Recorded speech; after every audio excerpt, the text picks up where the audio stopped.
Nuestro invitado de hoy nació en Guayaquil el 6 de abril de 1963. Gobernó el Ecuador por 10 años, 4 meses y 9 días. Se trata del líder de la Revolución Ciudadana, Rafael Correa. Rafael Vicente Correa Delgado. Bienvenido, señor presidente. Muchas gracias, muy contento de estar en tu programa y estar en nuestra querida Venezuela. Muchas gracias de verdad por tomar un tiempo de su estadía aquí en nuestro país. Le voy a pedir por Así favor es. que se retire el tapabocas, yo voy a Intenta. conservar el mío. Aquí somos muy celosos con este tema de la Como prevención de la transmisión del Los controles son COVID-19. espectaculares, ¿eh? Pero el éxito que han obtenido también en controlar la pandemia, increíble. Lo vi en el centro de control Sí, desde señor. la Vicepresidencia Ejecutiva de la República. ¿Qué impresión le causó? Bueno, impresionado, bueno, la impresión, increíble porque el control que tienen, pero eso se nota desde la llegada al aeropuerto, ¿no? Todos los controles que uno tiene que pasar, la toma de temperatura, desinfección, lo bañan a uno con una sustancia especial, entonces se ve que se ha controlado muy bien esa pandemia y ahí está en la vicepresidencia pues el centro de control y los resultados están a la vista. Ustedes tienen 900 muertos con 32 millones de habitantes, un país como Ecuador tiene 34.000 muertos, dicen que son 14.000, pero es tan fácil como sacar el promedio de muertes 2017, 2018, 2019, de marzo a noviembre, compararlo con el 2020 y verán que hay 34.000 muertes en exceso. Y eso indudablemente por la pandemia. Entonces nosotros tenemos cerca de 200 muertos por cada 100.000 habitantes, ustedes tienen 2.8 muertos por cada 100.000 habitantes. En otras palabras, Ecuador tiene 70 veces más muertos. Es una tragedia que se pudo evitar, pero ha habido negligencia criminal. Por el contrario, un país bloqueado, ¿no?, que lo tratan de arruinar como Venezuela, dando prioridad al ser humano, ha logrado salvar tantas vidas pese a la terrible pandemia. ¿Qué se ha hecho aquí en Venezuela que no se hizo en Ecuador Bueno, frente a la pandemia? controles, importación de pruebas, acceso masivo a los sistemas de salud, los médicos yendo a las casas de los habitantes para tomar pruebas, para controlar temperaturas, mayor disciplina social, ¿no? Se establecieron restricciones que se cumplieron, allá por diferentes motivos pues todo fue mal organizado.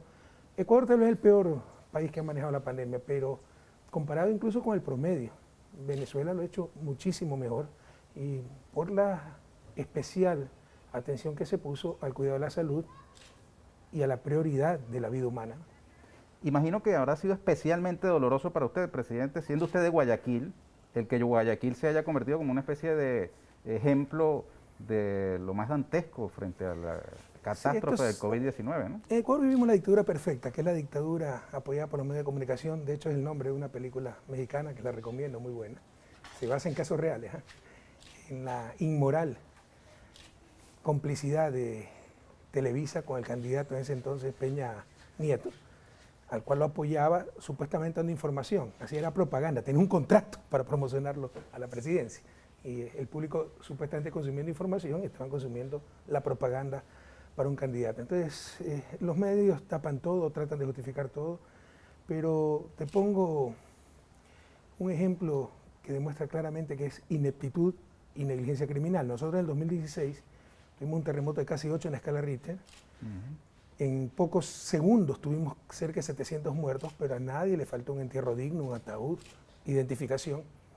Estos señores no tuvieron ni ataúdes para enterrar a los muertos, estaban en las calles tirados.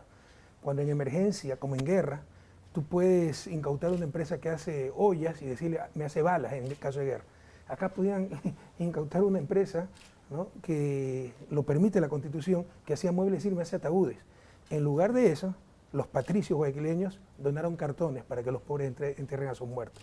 Y todavía hay cerca de 80 familias que no encuentran a sus muertos, no se los pudo identificar. Y los muertos estaban insepultos en las calles. O sea, eso es pura negligencia criminal. ¿Esa negligencia criminal la instaló Lenín Moreno en Ecuador? Sí, ha habido una destrucción sistemática, ni siquiera tan sistemática, atolondrada de todo lo que construimos. Eso duele, ¿no?, ver lo fácil que es destruir, pero es la historia de la humanidad, ¿no? Lo difícil que es construir. Alguien dijo, para construir se requieren siglos y gigantes, y para destruir se requieren enanos y segundos, ¿no? Mire, ¿y usted no se siente un poco responsable de eso que ha pasado, habida cuenta de que usted apoyó a Lenín Moreno para ser Es presidente de su indudable país? que uno se siente responsable, pero también debemos tener claro que somos las víctimas, no los victimarios, que nosotros elegimos a Moreno, que era el candidato que decía que éramos leyenda, que amaba a Venezuela, que buscaba la integración, que nos decía el mejor gobierno de la historia, a mí me llamaba el mejor ecuatoriano de todos los tiempos. Ese fue el Lenín Moreno que elegimos, pero ellos fueron los que compraron a ese sujeto y apoyaron a uno de los mayores traidores de la historia de América Latina. Entonces debemos tener muy claro, ¿no? Sí, nosotros elegimos a esa persona que ofreció un programa de gobierno que era la continuidad de la Revolución Ciudadana, traicionó, lo echó a la basura y los otros han sido cómplices de la destrucción. Nosotros hemos sido víctimas a tal punto que somos los únicos y mayores perseguidos. Pero nosotros hemos sido víctimas, no victimarios. Ellos han sido los cómplices de lo que ya creo que generalizadamente se conoce como el peor gobierno de la historia. Mire, ya vamos a retomar el tema de Ecuador, pero usted vino a Venezuela. ¿Qué le ha parecido la organización de este proceso electoral? Alguna vez ustedes hacen milagro porque hay cosas que no se conocen. Les quemaron hasta las máquinas, ¿no? Para votar. Aquí está todo automatizado. Tuvieron que diseñar nuevas máquinas que recién me parece llegaron en julio. Pese a la estrechez presupuestaria, se liberaron recursos para comprar 15.000 máquinas. Eso nos estaba explicando ayer la presidenta, o el día jueves, cuando llegamos a la presidenta del Consejo Nacional Electoral, y a toda velocidad para cumplir con la Constitución, llevando incluso a lomo de mula las máquinas, se ha logrado organizar este proceso. Mañana veremos la eficiencia, la eficacia de esa organización, pero con la información que tenemos, pues creemos que va a ser un éxito el evento electoral. ¿Estas elecciones usted las percibe igual, más o menos democráticas que las que se van a dar en Ecuador el 7 de febrero? Le pongo otro ejemplo. Después de más de 2 meses, todavía no está la inscripción en firme del binomio de la Revolución Ciudadana que diera todas las encuestas. Nos han puesto todas las trabas para impedir nuestra participación. El binomio se inscribió el 18 de septiembre. Hoy estamos 5 de diciembre. Mañana se va a emitir este programa 6 de diciembre y todavía no está inscrito en firme. Es el único binomio al que no le han permitido la inscripción definitiva. O sea, hasta el último momento quieren mantener incertidumbre, quieren por todos los medios tratar de evitar la participación de nuestro binomio porque saben que van a ser derrotados en las urnas. Entonces creo que eso le contesta a todo. En Ecuador vivimos una verdadera dictadura, pero como le decía, la dictadura perfecta porque es encubierta por los medios de comunicación que no han sido cómplices, han sido coautores obscenos de la destrucción de la democracia, de la institucionalidad, del Estado de Derecho en mi país. Entonces, mañana veremos el desarrollo de las elecciones, pero por ejemplo, con respecto al 2018, cuando vine a observar las elecciones presidenciales, o sea, hay que ser demasiado deshonesto para decir que no fueron totalmente transparentes, una organización, yo le diría, mucho mejor que el promedio de América Latina. Ahora, las que están siendo cuestionadas por adelantado, Sí. ya los Estados Unidos han anunciado que no las reconocerán, lo mismo la Unión Europea, son las venezolanas y no las ecuatorianas. Porque yo le hago una pregunta, ¿no? Es que ellos cuestionaron en el 2015 las mismas elecciones cuando ganó la oposición. Para ellos las elecciones son válidas si ganan lo que quieren que ganen. Pero ahí está la doble moral. O sea, por favor, o sea, ¿qué referencia moral puede ser Estados Unidos? Usted ve todas las intervenciones de Estados Unidos. Yo no tengo nada contra Estados Unidos. Yo no soy anti-norteamericano, he estudiado, le estoy muy agradecido, admiro al pueblo estadounidense. Pero lamentablemente su política exterior es terrible, sobre todo hacia América Latina. El denominador común no es la democracia, no es la libertad, no son los derechos humanos, son sus intereses. Entonces son capaces de apoyar al dictador más inepto, más sanguinario, como las dictaduras de los años 70, y tratar de desestabilizar a los gobiernos más democráticos, más populares, como el caso de Evo Morales. ¿Cuál es el único denominador común? No es la democracia, no son los derechos humanos, no es el Estado de Derecho, son los intereses norteamericanos. Usted, presidente, que ha estado, como ha dicho hace unos minutos, sufriendo la persecución de quien usted impulsó como presidente de Ecuador, tiene incluso una causa judicial, lo están requiriendo. Tengo 36 causas 36 causas judiciales. judiciales. Ya me levanto a ver que nueva causa judicial me han puesto.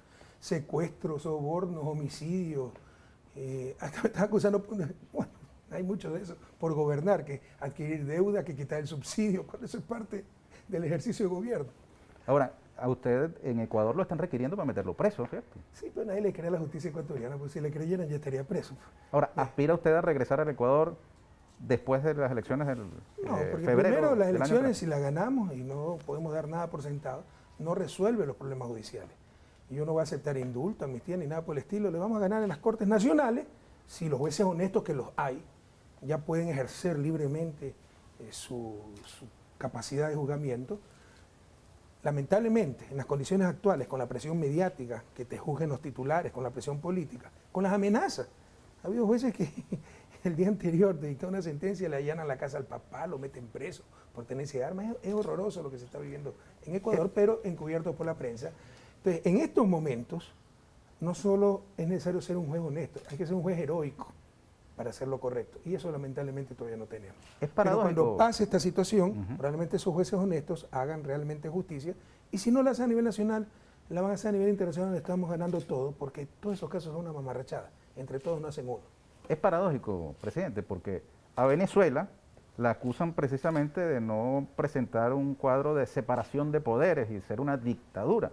Pero usted está señalando que en su propio país los jueces no pueden juzgar libremente ese e imagino que otros casos.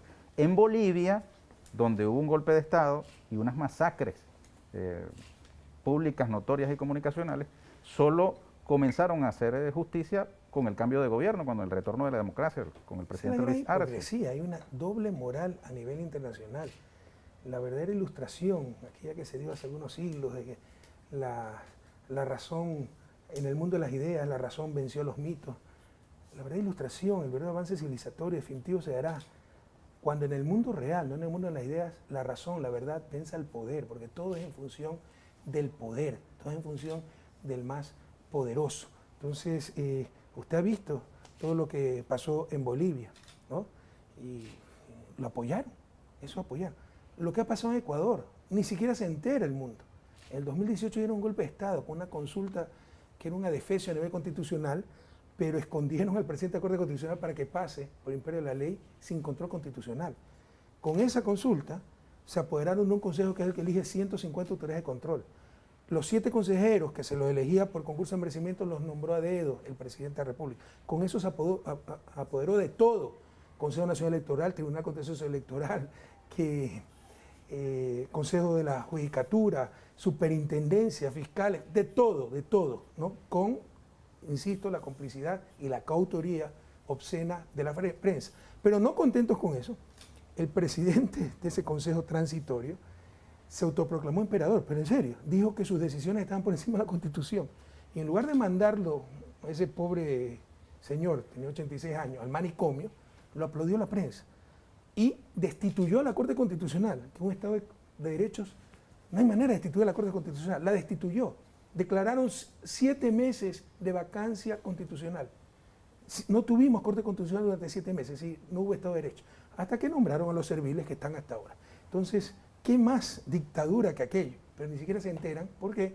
Porque es dictadura servir a los intereses de los más poderosos. Usted mencionó la consulta en Ecuador y casualmente aquí en Venezuela se están realizando estas elecciones parlamentarias, pero una parte de la oposición, digamos, muy tutelada por los Estados Unidos, está montando una consulta sin un Consejo Nacional Electoral, sin observación internacional, pero que supuestamente debería dar, digamos, cobertura jurídica o una aparente legitimidad a la prolongación de ese pretendido gobierno paralelo o interino que encabeza el señor Guaidó. O sea, usted ve, el caso Guaidó es un ejemplo de los tiempos que vivimos, que yo lo defino como de retroceso civilizatorio. Porque usted recuerda una payasada como la Guaidó, un tipo autoproclamado, sin ningún poder real, sin ningún apoyo popular, con 60.000 votos fue electo parlamentario y de repente lo nombran, lo reconoce Europa, Estados Unidos, como jefe de Estado de un país soberano. Usted recuerda una ridiculez de esa magnitud, pero en todo caso lo que haga la oposición, ¿cuál es la base constitucional? Democracia no solo son elecciones libres en primer lugar, que usted vote o rechace a quien le dé la gana. En Ecuador están tratando de impedir elecciones libres cuando no inscriben a nuestro binomio. Que no es solo suficiente, no es suficiente solamente elecciones, son elecciones libres, transparentes, universales, ¿no? Pero además con reglas preestablecidas, que se llama Estado de Derecho, para que no haya la dictadura de la mayoría. O sea, algunos creen que estar en democracia es elecciones y la mayoría manda.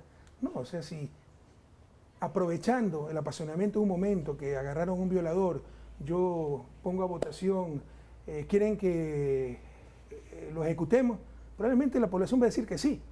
Pero por eso, para evitar esa dictadura de la mayoría, aprovechar la coyuntura, las pasiones del momento, y con eso arrasar los derechos humanos y tantas cosas, hay reglas preestablecidas que dicen se prohíbe la pena de muerte. Hay cosas que no se puede poner a libre albedrío del momento, etcétera, ¿no? A la dictadura de la mayoría. Entonces, son las dos condiciones básicas de una verdadera democracia. Elecciones transparentes, preestablecidas, universales, dentro de reglas establecidas y preestablecidas que se llaman Estado de Derecho. Usted que ahora, en este tiempo de expresidente, ha incursionado también en el periodismo, porque hace entrevistas, ¿verdad? Es afición nomás. Sabe que en estas cosas hay una dictadura, que es la del tiempo. Así que nosotros vamos a hacerle caso al director, vamos a pedir la pausa y enseguida regresamos y vamos a hablar un poco más del Rafael Correa, ser humano. Encantado. Ya venimos con Rafael Vicente Correa Delgado.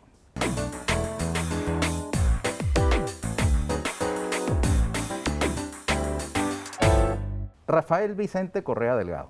Sabe que en este espacio nosotros tratamos de combinar las noticias, los temas de actualidad con un poco de entrevista de personalidad.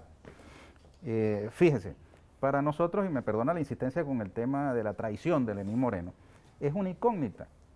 ¿Por qué Correa no siguió ejerciendo su liderazgo en Ecuador? Las cosas le habrían resultado mejores al Ecuador y probablemente a América Latina, ¿no? Y cuando indagamos en este tema, nos encontramos con un punto que es sagrado en la vida de cualquier ser humano, que es la familia. El presidente Correa había comprometido con su familia que iba a atenderla después de un periodo como presidente. Como ser humano eso, ¿cómo lo está manejando, presidente? Porque finalmente no pudo lograr su cometido. No se puede dedicar a la familia con ese hervidero que ha terminado viviendo la cotidianidad del Ecuador, ¿no?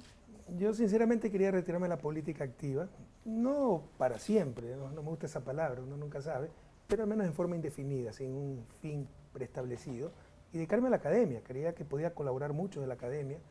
Soy PhD en Economía, una de mis especializaciones es Desarrollo Económico. Debo ser el único PhD especializado en Economía en el mundo que ha tenido la oportunidad de dirigir 10 años un país en vías de desarrollo. Creo que algo puedo contribuir al análisis de su desarrollo y desarrollo. Entonces, ingenuamente creí que me podía retirar de la política, pero la política nunca se retiró duro. Empezaron a perseguirnos, hemos tenido que enfrentar esa persecución, la destrucción de la patria, y tiene razón, ¿no? Hemos tenido que enfrentar esto fuera del poder. Si uno hubiera sabido todo lo que iba a pasar, era mejor continuar en el poder y poder enfrentarlo a esa prensa corrupta, a esos grupos odiadores, a la injerencia externa, pero desde el poder. En todo caso, ¿por qué tomé esa decisión, no? Bueno, la política y la vida pública puede ser muy ingrata, pero al menos uno eligió esa opción. El problema es que cuando tú eliges esa opción, estás involucrando a toda tu familia. Y sí, mi familia sufrió mucho durante esos 10 años. Mi esposa siguió siendo 10 años profesora de escuela elemental, pero en todo caso, siguió con su trabajo. Mis hijas odiaban la vida pública, la falta de privacidad, la seguridad por todos lados, a tal punto que cuando se me graduaron, como eran buenas estudiantes, consiguieron becas ellas mismas del gobierno francés y se fueron a estudiar a Francia. Entonces, sí era duro, y mi familia es binacional, ¿no? Mi esposa es de Bélgica. Después de 25 años de vivir en Ecuador, ya es justo ir a vivir un tiempo cerca de sus padres, su familia en Bélgica. Entonces sí les había dicho que el 2017, y lo anuncié, del 2014, que no me iba a lanzar a la reelección, ¿no? Nunca pensamos que íbamos a pasar lo que estamos pasando, pero esos fueron los motivos personales por los que dije, bueno, yo no me lanzaré nuevamente a la reelección. Ahora, su familia hoy día entiende que no se puede desprender de estas responsabilidades, ¿no? Creo que todavía no lo entiende. ¿Todavía no? Sí, es Ahora, difícil. debe haber sido muy difícil tomar la decisión, ¿no? Digo, por un líder político que probablemente tendrá la duda de qué podría pasar si no ejerce su liderazgo, ¿no? En un determinado momento en la historia. Difícil. No fue difícil. Estaba agotado, cansado. Tal vez fue un poco de vanidad creer que se había hecho lo suficiente. Y en países como los nuestros nunca se ha hecho lo suficiente. Me puse a investigar y resulta que su padre estuvo preso, ¿no? En los Estados Unidos. Sí. Y estuvo usted muy ausente de padre en su infancia, ¿será Bueno, eso? eso fue de los 7 a los 10, 5 a los 8 años. Mi padre estuvo 3 años y medio detenido porque transportó drogas, pero como tanta otra gente, no es que era un delincuente, era un desempleado, ¿no? las cárceles están llenas de rostros de desempleados, de pobres. Y yo creo que es una de las cosas que hay que revisar. Entonces sí, yo tuve una infancia dura, pero muy feliz, ¿no? Y nos dieron lo mejor, que era buena educación, porque como éramos buenos estudiantes pudimos estudiar becados en colegios religiosos de buen nivel. Yo estudié en La Salle y mi madre consiguió un trabajo en el supermercado, así que tuvimos la mejor alimentación. Nos dieron lo principal para defendernos en la vida, buena educación y buena salud. ¿Y se pudo reencontrar con su padre después? Claro, claro. Regresó ¿A qué edad? cuando yo tenía 8 años. Y de hecho, mi padre era una persona muy especial, con muchas contradicciones. Pero, por ejemplo, él en la cárcel aprendió inglés, dejó de fumar, era un fumador empedernido, era un lector empedernido también, nos enseñó el amor a la lectura. O sea, yo recibí grandes valores de mi padre. ¿Y para usted qué significa la familia? El fundamento, ¿no? Yo tengo 3 proyectos vitales: mi familia, mi patria y mi fe. Hoy día, ¿qué lo demanda más, la patria, la fe o la familia? Bueno, no son cosas excluyentes, todo es simultáneo, pero yo diría lo más cercano a la familia, ¿no? Mire, ¿Lenín Moreno era un traidor asintomático o en algún momento usted percibió que era posible que sucediera lo que pasó? Nunca percibimos eso, y sí, es un cínico profesional, porque no es tan fácil engañarnos, algo de experiencia tenemos. Y yo te puedo dar la lista de la gente que nos iba a traicionar por su vanidad, por sus ambiciones, por su oportunismo. Este lo escondió muy bien, pero ha sido el peor traidor. Mire, y ahora usted está también de alguna manera impulsando la candidatura presidencial de otro ecuatoriano, Andrés Araúz. Sí. Y él está vacunado contra la traición. Esa es la pregunta lógica que hace todo el mundo, pero es tan fácil la respuesta. Si fuera traidor ya no hubiera traicionado, si también ha sido perseguido 3 años y medio. Ahora, ¿cuáles son las virtudes de este joven economista, como usted es economista, ¿no? Sí. ¿Fue alumno suyo? No, No. pero sí tenemos un equipo que se llama Economistas Progresistas, que son jóvenes realmente brillantes. Andrea es brillante, ¿eh? Yo vengo de la academia y sé de lo que le hablo. Es los jóvenes más brillantes que conozco, muy bien preparados. Es economista y matemático de la Universidad de Michigan, de Estados Unidos. Tiene una maestría en la Facultad Latinoamericana de Ciencias Sociales, Flaxo. Es doctorante en la Universidad Autónoma de México. Un tipo muy responsable, muy acucioso. Él se sabe de memoria el acuerdo con el Fondo Monetario antes de que lo conozca el mismo fondo. No sé cómo obtiene información tan rápido y lee hasta el pie de página. Entonces, el país estaría en las mejores manos, más aún en la coyuntura que vivimos, porque claro que hay una crisis sanitaria, pero también tenemos la peor crisis económica de la historia en el país. E incluso para poder solucionar o atender de mejor manera la crisis sanitaria, es necesario recuperar la economía, crear los recursos para poder atender la salud del pueblo ecuatoriano. Circula un video suyo, presidente, por grupos WhatsApp, en el que cuestiona el tema de la dolarización que usted heredó en el Ecuador. Sin embargo, hace unas horas usted tuiteó, colocó en el Twitter una información según la cual el candidato Araúz de alguna manera fortalecería la dolarización con medidas pragmáticas. Eso es lo que muchas veces no se entiende y quieren hacer creer que es una contradicción. No hay ninguna contradicción ahí. Economía, hay cosas muy fáciles de hacer y muy difíciles de deshacer. Pongo un subsidio, ¿ya? Y todo el mundo lo va a aplaudir. Saque el subsidio y lo van a querer matar. Reduzca un impuesto, todo el mundo lo va a aplaudir. Vuelva a subirlo y todo el mundo lo va a querer matar. Entonces, y hay cosas en donde se puede crear un verdadero cataclismo. Poniéndolo en un ejemplo de la vida cotidiana. Tal vez el mal menor, si usted tiene un mal matrimonio, ¿no? Entonces le va a decir, ¿por qué no te divorcias? No, porque el mal menor tal vez continúa con el mal matrimonio por mis hijos, por la unidad familiar, etc. Entonces, la dolarización técnicamente fue una barbaridad. No es tan fácil como esto. Si fuera tan buena idea, ¿por qué el resto de América Latina no dolarizó? O ellos son tontos o no fue tan buena idea. Mira, hay 3 precios fundamentales en la economía. De los bienes y servicios, llamémosle un solo precio, el promedio agregado de bienes y servicios. El cambio en ese nivel de precios es la inflación. La tasa de interés, el costo del dinero, y el tipo de cambio, que es el costo de la divisa extranjera. El principal talón de Aquiles de los países en vías de desarrollo es el sector externo. Para equilibrar el sector externo frente a imbalances que pueden hacer estallar una economía, el tipo de cambio es el instrumento principal. Bueno, a ese tipo de cambio hemos renunciado. Ese es el nivel de torpeza, pero ya lo hicimos. Tratar de salir de la dolarización crearía un cataclismo económico, social y político, donde además ganarían los de siempre, que ya tienen su plata afuera. Ellos son los que están impulsando la desdolarización, porque tienen cerca de 30.000 millones de dólares afuera. El rato que esté suponiendo que sea posible, yo lo veo imposible, poner una moneda nacional, ¿no?, que se va a devaluar, etcétera, son ellos los que van a lucrar. Entonces, por el contrario, nosotros estamos tratando de proteger a las grandes mayorías y dentro de esta camisa de fuerza que significa dolarización, una torpeza técnica, sacar las mayores ventajas. Y lo que dice Andrés es correcto, claro, y elemental, diría yo. Para que funcione la dolarización hay que tener dólares. Y para eso hay que controlar fuga de divisas, importaciones suntuarias, y esta gente está haciendo exactamente lo contrario. Son ellos los que atentan contra la dolarización. Cada país tiene sus particularidades. En el caso nuestro, aquí con el bloqueo, que expresamente busca la asfixia económica de Venezuela, hay una especie de acupuntura malévola que cada barco que se atreva a tocar puerto venezolano buscando petróleo es sancionado. Han hecho, digamos, lo indecible para impedir que acá entre un dólar, un euro, un yuan, cualquier moneda extranjera.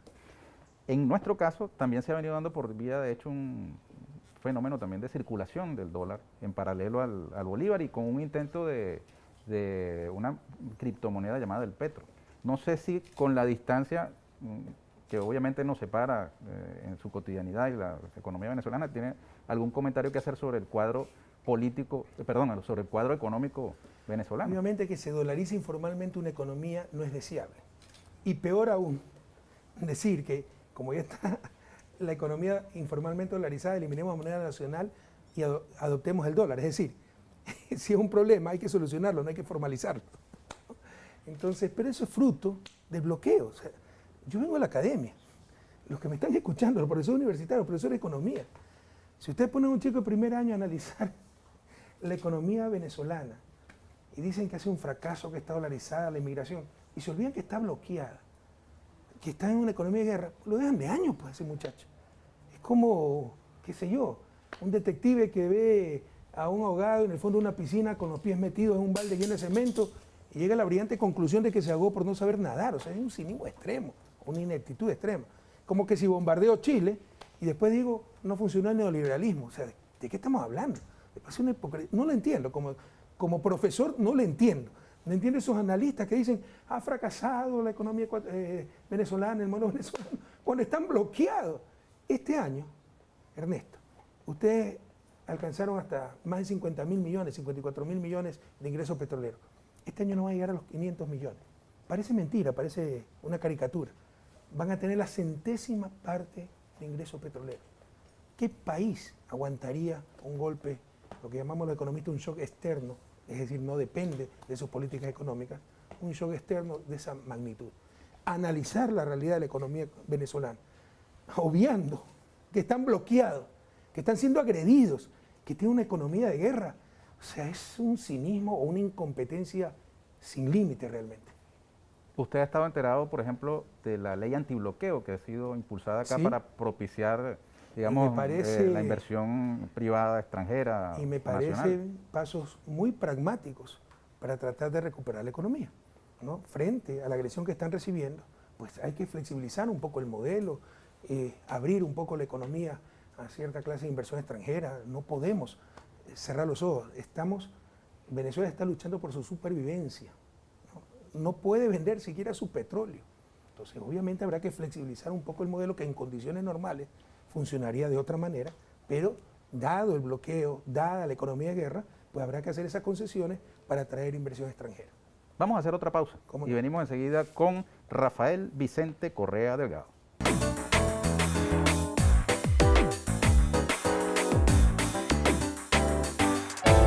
Continuamos con Rafael Vicente Correa Delgado.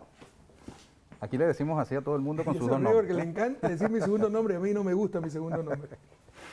Bueno, reconcíliese con él. Vicente no me gusta. Ese se lo dio a su mamá, ¿no? Como te contaba antes de empezar el programa, de acuerdo a ella, porque casi nazco, yo nací el 6 de abril, dice que el 5 de abril es el día de San Vicente, no lo he visto. Pero bueno, estoy contento porque si hubiera nacido el día de San Mamerto, ¿te imaginas? Bastante feo. Sería Rafael Mamerto Correa Delgado. Sí. Mire, presidente, ¿tiene América Latina algo que esperar del señor Biden en los Estados Unidos? Sí, pero no mucho, ¿no? Yo creo que van a acabarse ciertos extremos impuestos por Trump, por ejemplo, se retomarán las negociaciones con Cuba para tratar de disminuir y mitigar ese bloqueo absurdo de décadas que ha sido un fracaso total, que va contra el derecho interamericano.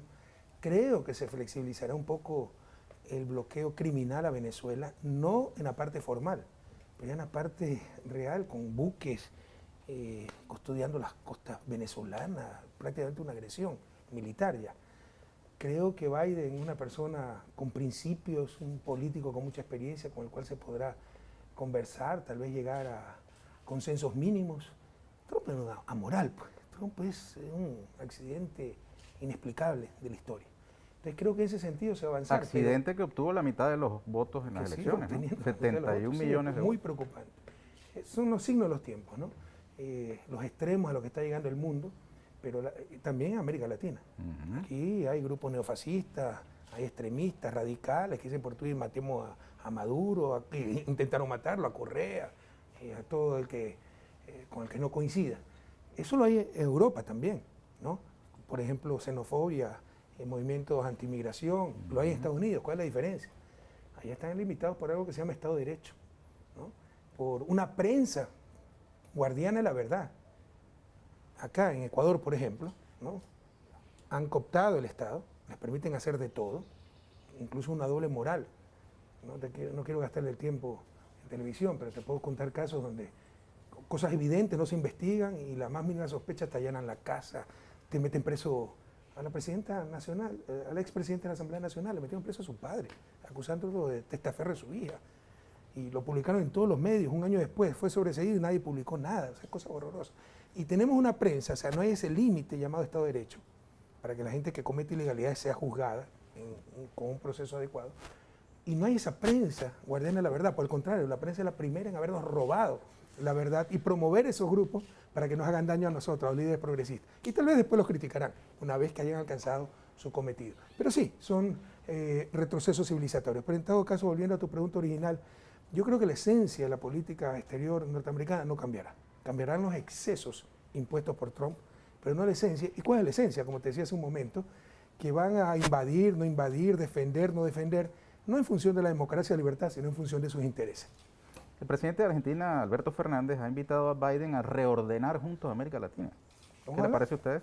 Bueno, quiero mucho a Alberto, no he escuchado su declaración, pero yo no sé por qué tenemos que invitar a Biden para reorganizar la patria grande. Eso lo tenemos que hacer los latinoamericanos.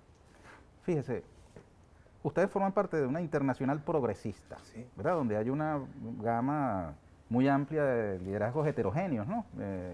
Que sería muy difícil llamar de izquierda o con el, digamos, el nombre de socialista, ¿verdad?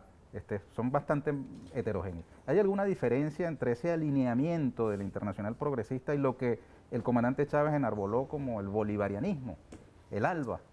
Es una de las tendencias dentro del progresismo, ¿no? Progresismo significa tratar, indignarse con el status quo de injusticia, buscar soluciones, y dentro de esa búsqueda de soluciones los objetivos deben ser los mismos.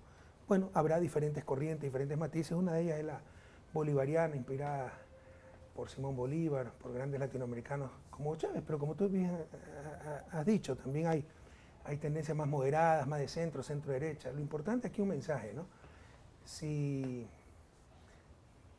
como yo siempre decía en Ecuador, perdona que me cite a mí mismo, pero con las personas de manos limpias, mentes lúcidas, porque también esto es importante, el voluntarismo incompetente ha hecho tanto daño o más que la mala fe en América Latina. Con la gente de manos limpias, mentes lúcidas y realmente corazones ardientes, realmente comprometidas con la patria grande, siempre será mucho más lo que nos una que lo que nos separe. Podemos llegar a acuerdos, podemos llegar a consensos. Mire, usted durante su gobierno confrontó con la prensa, ¿no? Con los medios de comunicación, con las empresas de la comunicación, como lo ha hecho aquí desde este espacio. Pero le comentaba que usted está también haciendo periodismo ahora, haciendo entrevistas. ¿Cómo se siente en ese nuevo rol? Me encanta, lo haría hasta gratis. No le digas a Rosa Toledo que me haya de pagar, porque gracias a ese trabajo he pagado abogado. Pero me encanta esa labor. Y por si acaso, mi segunda hija es periodista. O sea, nadie está contra el periodismo, estamos contra el mal periodismo. Como nadie puede estar contra la política, vamos todos estar contra la mala política, contra los malos políticos. Debemos saber discernir. Una buena prensa es vital para la democracia. Ahora, Pero usted una mala prensa es mortal para esa misma democracia. Usted alaba a la prensa europea, Sí. y en la prensa europea se publican barbaridades sobre Venezuela. Lo de la prensa es un problema No sé si sobre planetario. usted y su caso, ¿no? Lo de la prensa es un problema planetario, ¿no? Y es tan sencillo como esto, o sea, desde que se inventó la imprenta, la libertad de prensa es la voluntad del dueño de la imprenta. Y el que quiere engañarse, que se sigue engañando. Pero, o sea, a mí, yo creeré en la independencia, en la transparencia de los medios de comunicación, cuando CNN, por ejemplo, denuncie la evasión de impuestos de sus dueños. Vamos a ver cuándo ocurre algo así. Fíjese que no va a ocurrir nunca. en esa confrontación con los medios de pronto pudieran mimetizarse también factores de la izquierda y de la derecha, porque Trump hizo de la confrontación con los medios un flanco también de su perfil político, ¿no? Mire, Con no CNN me en interesa particular. lo que haya hecho Trump. Lo importante es que sí, este es un problema planetario, la mala prensa, ¿no? Es un problema muy grave. Sin embargo, yo vivo en Europa, he vivido en Estados Unidos. Nada que ver con la realidad latinoamericana.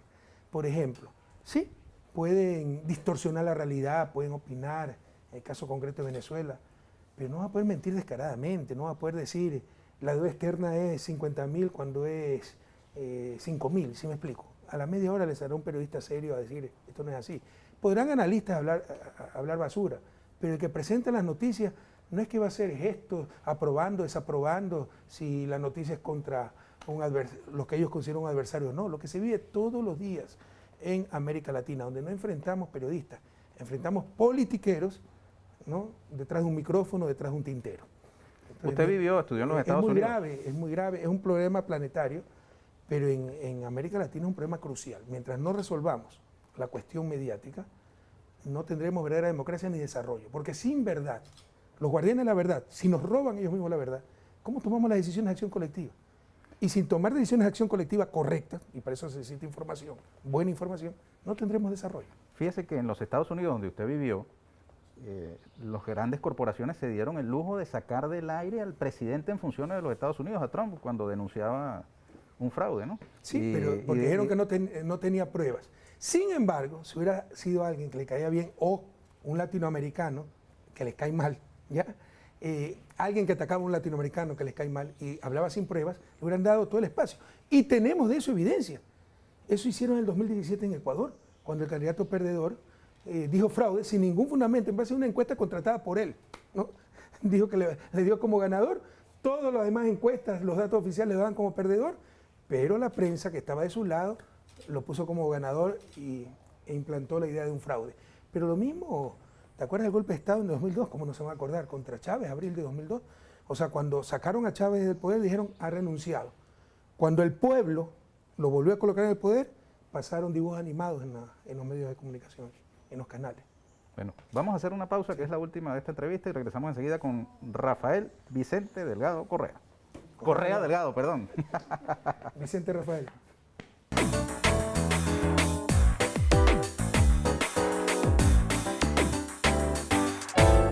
Continuamos con Rafael Vicente Correa Delgado. Mire, presidente, nosotros en Venezuela compartimos con el Ecuador una pasión por la historia de nuestros libertadores, particularmente Bolívar, Sucre, Manuela, imagínese usted. Y una noticia que nos emocionó mucho en su tiempo fue saber que en Ecuador estaba la Carta de Jamaica, el original. 3 de julio. Ya que usted no está ahí de presidente y ha pasado todo lo que ha sucedido en Ecuador, ¿qué será de esa reliquia histórica? ¿Sabrá usted? No sé dónde está en estos momentos, ¿no? Pero es un documento histórico que debe ser preservado por todos los medios, con el mensaje tan profundo del Libertador. Qué increíble cómo se anticipaba en siglos a su tiempo. Entonces, sí, no sé y tengo mucho temor, porque yo incluso dejé en el Palacio de Carondelet un museo establecido, todo eso lo cerraron, no sabemos de los objetos. Por eso están tan temerosos de que sean derrotados, porque saben que tendrán que rendir cuentas ante la justicia. Pero desconozco el destino de la Carta de Jamaica. Mire, y a 200 años de la batalla de Carabobo, que se cumple el año entrante, ¿usted considera que el bolivarianismo, esa herencia independentista que, digamos, tenemos los países bolivarianos, está vigente, está pasada de moda, es una actitud trasnochada? ¿Cómo la ve Rafael Correa? Es el mayor latinoamericano de todos los tiempos y un hombre multifacético, ¿no? ¿Cómo escribía Bolívar? ¿Cómo amaba Bolívar? Las cartas a Manuel Sáenz. cómo pensaba Bolívar, su pensamiento geopolítico. Por supuesto que los tiempos han cambiado, el mundo ha avanzado, pero la base de ese pensamiento, su preocupación por la patria grande, por la libertad, por la democracia, sigue más vigente que nunca, sigue más vigente que nunca. Sin embargo, hay otro personaje que también anda por allí suelto, que es Monroe, la doctrina Monroe, América para los americanos. Y viene imponiéndose, le mencionaba yo al principio, el intento de establecimiento de un gobierno paralelo en Venezuela. Y bueno, allí se ha alineado lamentablemente el Ecuador con el llamado Grupo de Lima. Y la OEA, de la que forman parte de estos gobiernos, cada vez más es claro que es un instrumento alineado a la política estadounidense, ¿no? Fueron tiempos de retroceso, sin lugar a dudas, sobre todo a partir del 2014 en América Latina, donde por todos los medios, lo que nosotros llamamos la restauración conservadora, trató de recuperar los espacios perdidos y se dio el golpe de Estado parlamentario contra Dilma Rousseff en Brasil, se perdió en el 2016 en Argentina, pero no contra Macri, contra el grupo El Clarín, la prensa descaradamente al lado de nuestros opositores. Se dio la traición en Ecuador, o sea, compraron a Moreno, se dio el golpe de Estado en Bolivia, pero los ciclos se han acortado. No es lo mismo que en los 90, ese neoliberalismo que no tenía con qué compararse. Nos dijeron que era el fin de la historia, con la caída del muro de Berlín, la disolución de la Unión Soviética, nos dijeron que no hay más alternativa. Ahora sí han visto la alternativa, y la gente no es estúpida. Un año lo puede engañar, 2 años, pero 3, 4 años, y decirle, ahora es que estamos bien, cuando estás en la ruina, cuando tus hijos no tienen trabajo, cuando no hay educación, cuando no hay seguridad, ahora es que estamos bien. Antes, cuando había equidad, dignidad, servicios públicos, acceso a educación, salud, trabajo, ingresos, ahí es que estábamos mal. ¿Quién se puede tragar ese cuento ya 3, 4 años? Y por eso vemos que democráticamente arrasan los movimientos progresistas, como ocurrió en Argentina y como ocurrió en Bolivia, ¿no? Una precisión sobre la doctrina Monroe. Fue un presidente norteamericano de la década de los 30 del siglo XIX, pero era sobre todo lanzando el mensaje de que no iba a permitir injerencias de potencias de Inglaterra, europeas, de España, para recuperar sus colonias, ¿no? Recuerden que, por ejemplo, Cuba todavía seguía siendo colonia española. Poco a poco eso se fue pervirtiendo, sobre todo con el corolario Roosevelt, que ya básicamente dijo, sí, América para los americanos, pero para Estados Unidos, ¿no? Y ya empezaron a tener la capacidad real para ejecutar esa visión. Ahora fíjese, Brasil, que es uno de los puntos clave de la política o de la geopolítica latinoamericana, está viviendo la experiencia de un gobierno de derecha como el de Jair Bolsonaro, que mezcla además un componente mesiánico por todo el tema evangelista a su alrededor, ¿no? Y en recientes elecciones no salió beneficiado el PT, sino más bien una centro derecha. Perdió Bolsonaro, pero no fue la izquierda la, digamos, gananciosa de ese desencanto, de ese viraje. Miren, normalmente las elecciones locales tienen otra lógica. Ahí juega mucho más el líder local, las estructuras locales, los medios de comunicación, porque incluso, por ejemplo, cuando mayor apoyo teníamos, nosotros perdíamos elecciones locales. A Evo le pasaba lo mismo. Tiene una lógica totalmente diferente las elecciones locales a las elecciones nacionales. O sea, usted sí diría que viene un péndulo hacia la izquierda, por decirlo de alguna manera. Yo no creo en el péndulo, creo en los ciclos, es decir, se va en una tendencia, la tendencia de América Latina es hacia el progresismo, pero con subidas y bajadas, con avances y pequeños retrocesos, pero el péndulo da la idea de estar estáticos, de un lado para el otro, pero como centro del mismo punto. No, se va avanzando, no se vuelve al mismo punto. Y cada vez esos ciclos son más cortos, porque como te decía, la gente ya tiene con qué comparar, hay más información. Entonces yo soy optimista, tengo mucha esperanza de que, y lo estamos viendo, de que América Latina retomará el camino del progresismo, de la dignidad, de la integración de la patria grande. ¿Y el socialismo?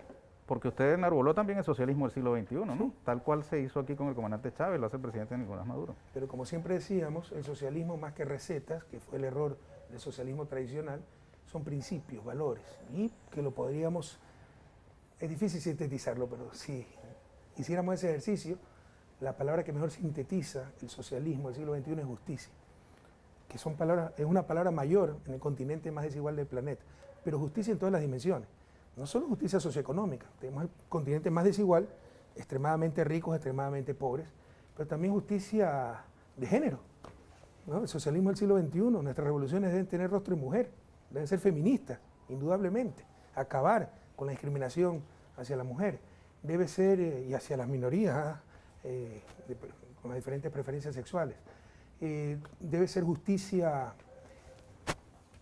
étnica, acabar con la exclusión de nuestros pueblos ancestrales. O es que casualidad que sigan en la miseria. No, son procesos, son estructuras de marginalización, de exclusión, por el color de la piel, por el apellido, etc. Debe ser justicia etaria, preocuparnos por los grupos más vulnerables, los adultos mayores, los bebés, los adolescentes. Debe ser justicia intergeneracional, es decir, dejarle a las futuras generaciones un planeta en el cual vivir, por lo cual el socialismo del siglo XXI también es ecologista, profundamente ecologista, indigenista en el buen sentido de la palabra, feminista y obviamente con una pasión por la justicia social. ¿Qué le parece que el señor Trump intentó utilizar el socialismo como una especie de coco allí en los Estados Unidos? Acusó incluso a Biden de que si ganaba iba a implantar el socialismo en los Estados Unidos. Eso muestra ignorancia. Pídele que defina socialismo y no va a saber definirlo. Entonces todo lo que atente contra sus intereses le va a llamar socialismo. Eso es también característico de las élites latinoamericanas que se definen o se caracterizan, perdóname la redundancia, por su ignorancia también, son muy poco ilustradas.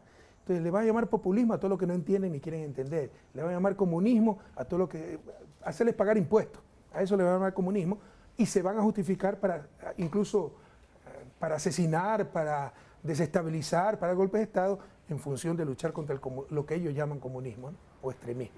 Mire, presidente, hay elecciones en su país el 7 de febrero, ¿cierto? Sí. ¿Usted confía en que la fórmula, el binomio de la esperanza, como ustedes lo han denominado, finalmente me imagino que sea reconocido, ¿no? Aceptado como una de las opciones? Yo lo veo casi suicida que traten de eliminar al binomio con mayor posibilidad de triunfo. Lo que están haciendo es quemando tiempo, lo cual perjudica, y tratando de eludir la responsabilidad, porque entre ellos se han de estar matando. Se han de estar diciendo, oye, bruto, ¿por qué tú no lo paraste a tiempo? Ya es muy tarde. En Bolivia no pudieron. Entonces, sí, lo veo muy difícil.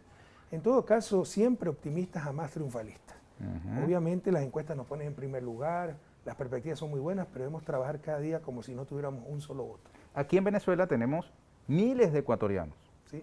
La cifra exacta tiene debate, ¿no? Pero, ¿qué le diría a ustedes a ellos de cara a ese proceso electoral? De cara al proceso electoral, que vayan a votar. Ellos sienten la diferencia.